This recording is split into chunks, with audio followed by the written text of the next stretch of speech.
Yeah. So yeah, this is kale from 2 years ago. Hilarious. It's still moving though.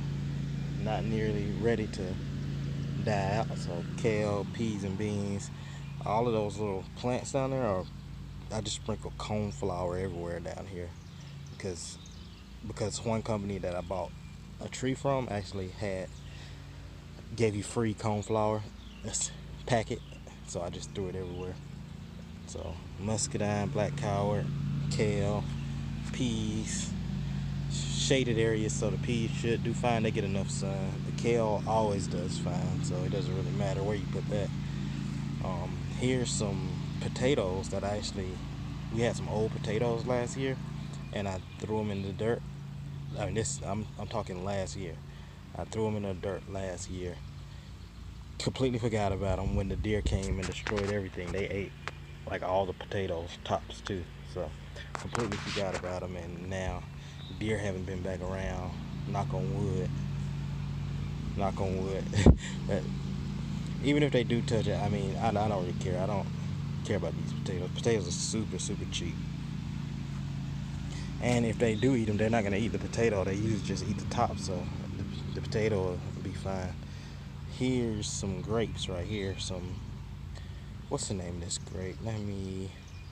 Mars grape. Here's some Mars grape right here. It was a little stunted last. It didn't really do much last year, but I'm seeing a lot more growth this year. It's right by a rose bush. I'm kind of just gonna leave. I'm gonna cut the rose bush down, let the Mars grape grow right next to it. See how it does. Should give it a little protection with the thorns on the rose bush. Hopefully. Let's move on. Here is my sugar sweet cherry or Nanking cherry bush right here. Just got this about a month or two ago from Jung Seed. It's greening up really good right now. It looks super good.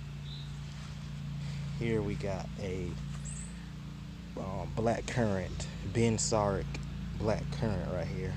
This is already putting out a few blooms, so we might even see some black currant soon. I'm gonna net it as soon as they come. As you can see, this is a little net from, no use in wasting it, but this net right here is from like a loofah, like a Dollar Tree loofah pack, and it just had the loofahs inside of this, so I'm not gonna throw it away. You might as well just throw it on top of the plants. They're still getting sunlight, and no birds are gonna come getting in there, so I'll put a regular net over the rest of it.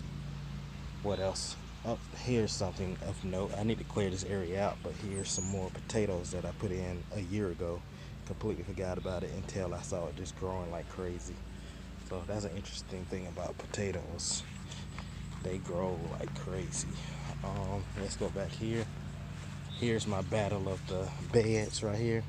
I completely forgot what I put in here. I think most of the stuff growing up here is bok choy. We got some blackberry seeds. I think we got mustard or turnips, something like that. Y'all gotta go back and watch that video. I just threw a whole bunch of seeds in this bed, and I'm just gonna let it do whatever it does. I don't really care. Actually, it's also some muscadine seeds in here too. There's a lot of just stuff back here. So not much grown. Oh, let's check out the trees. Here is a fig tree. The fig tree that I had in a bucket last year, and finally took it out of the bucket, put it inside some dirt. This is a brown turkey fig. Looking pretty good. It gets a good bit of sunlight. I think it'll be fine. It suffered from root shock, definitely, but it's since recovered. Some of the leaves aren't doing as good because it was in a much sunnier spot. I'll show y'all that sunnier spot a little bit later. It's probably losing at least 3 or 4 hours of sun, but it was getting probably like 10 to 11 hours of sun where I had it at, so it'll survive. It's just not gonna be as happy as it was. Let's move on. More trees. I need to get rid of these bird stands or these bird houses, because that's just gonna make it even worse for me when I do get fruit. So when I start getting fruiting on these trees, all these bird houses are gonna have to go. I'm thinking about putting another tree. I'll probably put another tree like probably right here. I don't know, but here's the beach plum tree. Was in a pot last year in a container, 20 or a 20, what is it called, 20-gallon container, yeah, last year. And this is probably the tree that's doing the best out of all of them. It put out a lot of fruit, but they all pretty much fell off. That's okay, probably from the root shock from moving it out of that pot. But it's already about as tall as me, or actually it's taller than me. It's about 6 foot tall, so it's doing great. It's been doing the best of the ones that we took out of the pots. And I took them all out of the pots at the same time, so you can see here's the nectarine tree. It's pretty green, but something just loves its leaves. I got a feeling once if the deer come in here, this is gonna be the first thing they just destroy. The leaves are super soft, which is probably not a bad thing, but it's not fruiting anyway. It gave me two or three fruit this year. While I was netting it, it took off a couple fruits, and then the last fruit from root shock, this thing was the worst as far as root shock when I moved it. So I pretty much killed it. It was like, nah, it's a waste having this right now, having this fruit that's not gonna really do anything. These roots need to get ready and be ready for next year. So most of this is all about next year. I think next year we're gonna have a good year. Here is a pear tree, pear stick, I guess you can call it. Let's look at the name. Clap's favorite dwarf pear. So a dwarf pear. I needed to get it because I have another pear tree that I'm about to take you to right now. And I recently found out that pears actually need pollinators. They're not like peaches and nectarines that don't really need them, or figs that don't really need them. They need them, so I just went out and bought one. The one that they had in stock. And let's see, here's a jostaberry bush right here. So I had to cut y'all off in that video because my phone got too hot and it decided to turn off. So while I start back where I was going, first we're going to water some plants. We're gonna give them water while I'm back there, because where I'm about to take you is where I don't have a water hose that will reach. I need to get a longer water hose, but I'm gonna take y'all back there and I'm gonna water at the same time and let y'all know what I got. All right, we fill up on that. Turn this off. Now let's go back here to the orchard. Is what I'm gonna call it, the grove. First, you see the tree in the container. That's a pear. It's a. You might want to know the name of the pear, so let's get that. Can you even read that? Florida home pear. That's what it's called. Give it a little water. Got some squash plants growing in here that I'm gonna have to pull up because I'm doing no squash this year. This right here is a peach. It is a Red Haven peach. Just came in last week, maybe on Monday. And that is about a 1-inch caliper, I think that's what they call it. So a pretty good sized tree from Stark Brothers. Apparently those are very good company. And here's 2 contender peaches.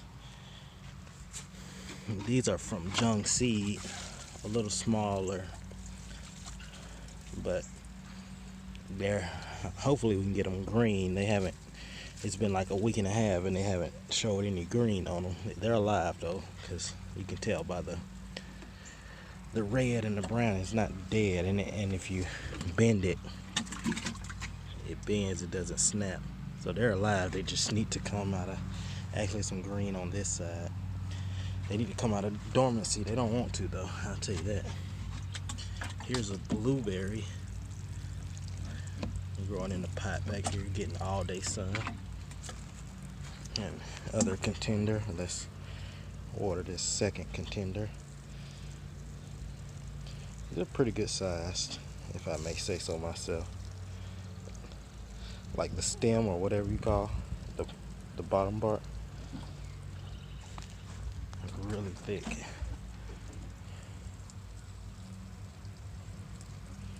So that'll complete the back. We have some more trees coming, and they're probably going to go one right here, maybe one right here, one right here. I got some mulberry trees coming, but I'm not gonna put those in the ground because they're gonna be a little too much. And we got this one is green. It's ready to start going.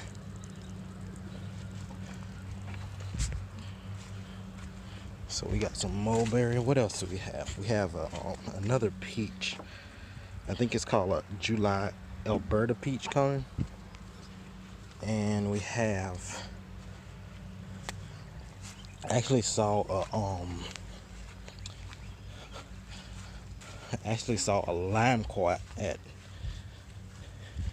Home Depot or at Lowe's, and I'm probably going to pick that up. But that's definitely not going to go in the ground because it's not going to survive in the ground. So that's going to be a container, 20-gallon container tree. Probably going to replace this pear tree. I'm going to eventually take that pear tree out and plant it. I just don't know where I want to plant it yet. Seeing that that's a pear tree, I might plant it like right there. But at the same time, I want my Alberta tree right there, because this gotta kind of be the main tree. It's gonna be the biggest tree. But I also got a nectarine coming, so I got a instant orchard nectarine, and that's what's an instant orchard? It was from Ison's nursery, so that's probably gonna go right there because my smaller nectarine is right there. Put another nectarine right there. I think it's a Fantasia nectarine right here. And then, as you see, it's two more spots back there that I want to use. So one of them is probably going to be the July Alberta. And I don't know what else going forward. I know that left side, after we get that stump taken out, it's going to be another garden area. Probably like big old watermelon patch back there. Gonna get all of that fenced in. And let's see what else. There's still, oh yeah, right here we're gonna put up another fig right next to this fig, probably right there. So plenty of room for some more trees, but we'll see. So that's the back. I'm gonna let that be it for this video, and I'll do the side next time, and then I'll do the container garden, the what's up next garden on the patio after that.